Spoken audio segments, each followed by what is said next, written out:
তোমালোকৰ অনুশীলনী 8 এৰ 2 নম্বৰ কুৱেশ্যনটো কৰিম।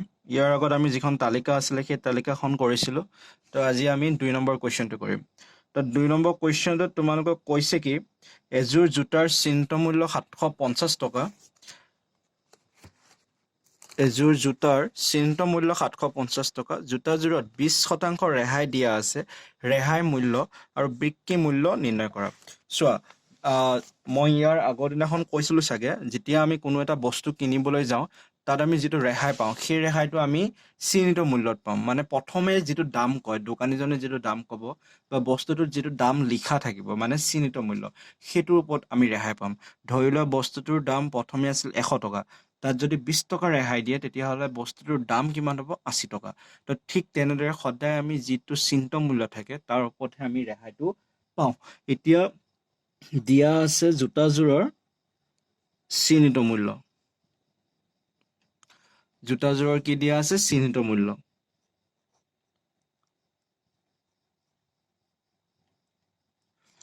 জোতাযোৰৰ চিহ্নিত মূল্য। তো জোতাযোৰৰ চিহ্নিত মূল্যটো হ'ল তোমালোকৰ কিমান? 750 টকা।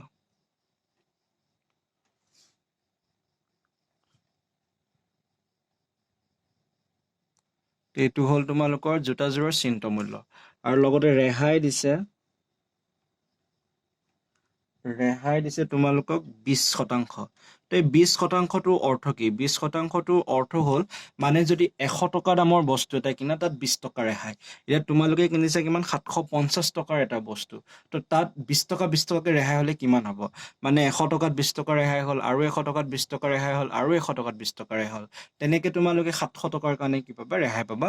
আৰু লগতে 50 টকাৰ কাৰণেও ৰেহাই পাবা। কাৰণ এই 20%টো অৰ্থ হ'ল মানে 100 টকাত কিমান ৰেহাই? 20 টকা ৰেহাই। তেন্তে 750 টকাত কিমান ৰেহাই হ'ব সেইটো উলিয়াব লাগে। তো তাৰ কাৰণে তোমালোকে কি কৰিব লাগিব? এতিয়া ৰেহাইটো আমি প্ৰথমে পৰিমাণত উলিয়াওঁ।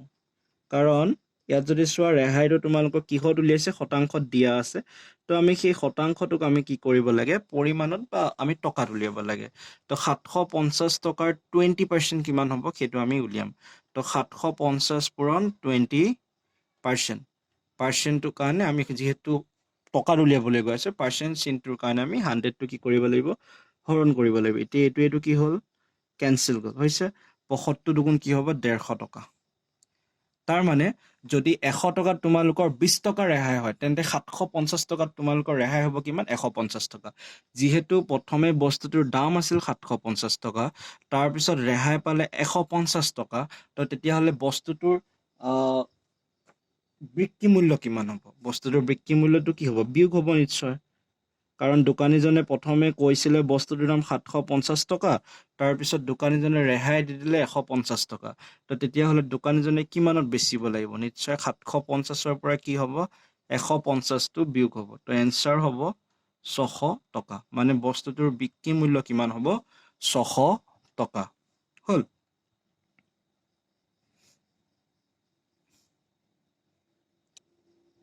তাৰপিছত আমি 2 নম্বৰ, এইটো হ'ল 2 নম্বৰ কুৱেশ্যন। তাৰপিছত আমি 3 নম্বৰটো কৰিম।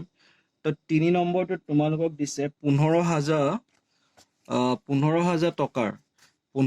টকাৰ আলমাৰি এটা 14,400 টকাত বিক্ৰী কৰিলে ৰেহাই পৰিমাণ নিৰ্ণয় কৰা আৰু ৰেহাইটো শতকৰা হাৰত নিৰ্ণয় কৰিব দিছে। তো এই দুটা বস্তু আমাক উলিয়াব দিছে আৰু আমাক দুটা বস্তু দিয়া আছে। প্ৰথমটো হ'ল 15,000 টকাৰ আলমাৰি, মানে বস্তুটোৰ চিহ্নিত মূল্য।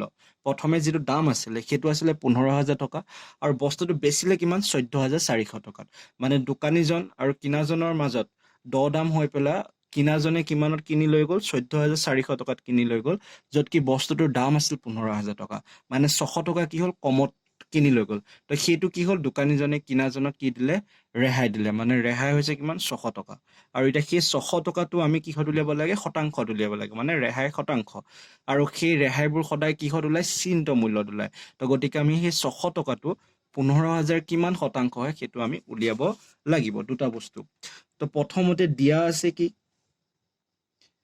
দাম আছিলে কিমান বস্তুটোৰ? 15,000 টকা। মানে চিহ্নিত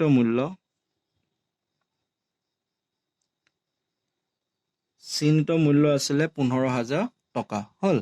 চিহ্নিত মূল্যটো হ'ব 15,000 টকা হ'ল তাৰপিছত আহিলে এটা বিক্ৰী মূল্য মানে কিমানত বিক্ৰী কৰিছিলে তো বিক্ৰী মূল্যটো হ'ল 14,000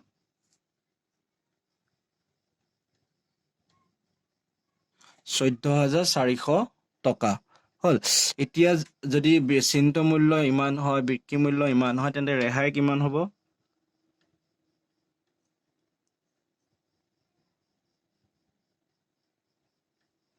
তো ৰেহাই হ'ব 15,000 মাইনাছ 14,400 সমান কিমান হ'ব 600 টকা তো মানে ৰেহাই কিমান হ'ল 600 টকা এতিয়া আমি 600 টকাটো কিহত উলিয়াব লাগে শতাংশত উলিয়াব লাগে অৰ্থাৎ ৰেহাই শতাংশ তো ৰেহাই শতাংশ কিমান হ'ব ৰেহাই শতাংশ কাৰণ তেহে আমি চাবা দোকানীবিলাকে এডভাৰটাইজ কৰে 20% ৰেহাই বা 5% ৰেহাই তো আমি শতাংশত লিখিলেহে বস্তুটো ভাল দেখা যাব তো 600 টকা ৰেহাই বুলি ক'লে মানুহ কি নহয় শতাংশটো মানে লিখিবও সহজ আৰু ভালদৰে এডভাৰটাইজো কৰিব পৰা যায় কাৰণ দোকানীবোৰে পূজাৰ সময়ত হওক বা কিবাৰ সময়ত হওক এতিয়া দুৰ্গা পূজা চলি আছে তোমালোকে কিবা ফ্লিপকাৰ্ট বা তেনেকুৱা কিবা কিবি যদি এপবোৰ চোৱা তাত গম পাবা তাত ৰেহাই লিখা থাকে 5% চেল বুলি লিখা থাকে তাৰমানে 100 টকা বস্তুটো কিনিলে 5 টকা কি হ'ব ৰেহাই হ'ব তো আমি সেই 100 টকাৰ লগত তুলনা কৰিহে আমি কি বুলি কয় যিটো ৰেহাই হয় সেইটো নিৰ্ণয় কৰোঁ তো সেই কাৰণে ৰেহাইটো শতাংশটো উলিয়াবলগীয়া হয় তো এতিয়া আমি যিমান টকা ৰেহাই হ'ল কিমান টকা ৰেহাই হ'ল 600 টকা 600 টকাটো কিমান টকাত ৰেহাই হৈছে 15,000 টকাত 600 টকাৰ এইটো ৰেহাই হয় নে জানো তো যিটো চিহ্নিত মূল্য হয় সেইটো তোমাৰ তলত আহিব তেতিয়া আমি কি কৰিম ইয়াৰ ৰেহাই শতাংশটো উলিয়াব পাৰিম কিন্তু শতাংশত উলিয়াৰ কাৰণে আমি ইয়াত লগত 100 এটাও কি কৰিব লাগিব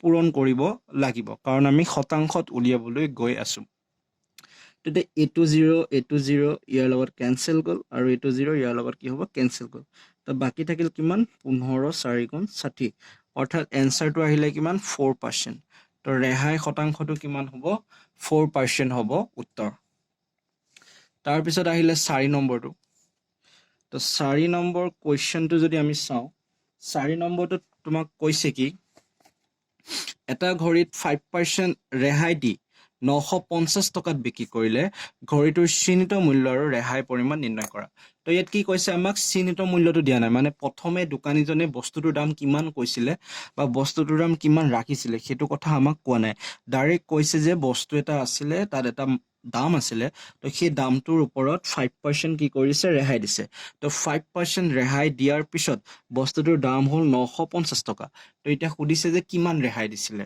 আৰু যদি সিমান ৰেহাই দিছিলে তেতিয়াহ'লে বস্তুটোৰ চিহ্নিত মূল্য কিমান আছিলে সেইটো উলিয়াব লাগে তো আমি এটা কাম কৰিম প্ৰথমে যেটো চিহ্নিত মূল্য আছিলে সেইটোক আমি x বুলি ধৰি ল'ম তো তেতিয়া আমি সেই x ৰ 5% উলিয়াই পেলাই x ৰ পৰা আমি বিয়োগ কৰি দিম বিয়োগ কৰি দিলে আমি 950 সমান কৰি দিম তো অকণমান ভাবিব লাগিব ফৰ্মুলা ইউজ কৰিব পাৰে আগৰ ফালে আছে কিন্তু মই ফৰ্মুলা ইউজ নকৰোঁ কাৰণ মই তোমালোকক যিমান পাৰোঁ বুজাবৰ কাৰণে চেষ্টা কৰিছোঁ কাৰণ বস্তুটো বুজি পালে তোমালোকৰ ফৰ্মুলা দৰকাৰে নাই নিজে কৰিবলৈ পাৰিবা তো ইয়াত ধৰো দিয়া আছে লিখিও দিয়া আছে ৰেহাই কিমান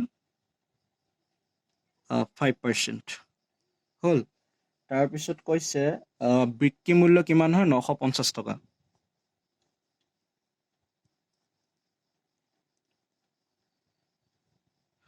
বিক্ৰী মূল্য হ'ল 950 টকা এতিয়া আমি উলিয়াব লাগে চিহ্নিত মূল্য আৰু কি বুলি কয় কিমান টকা ৰেহাই হ'ল সেইটো তাৰপিছত লিখিবা ধৰো চিহ্নিত মূল্য কি হয়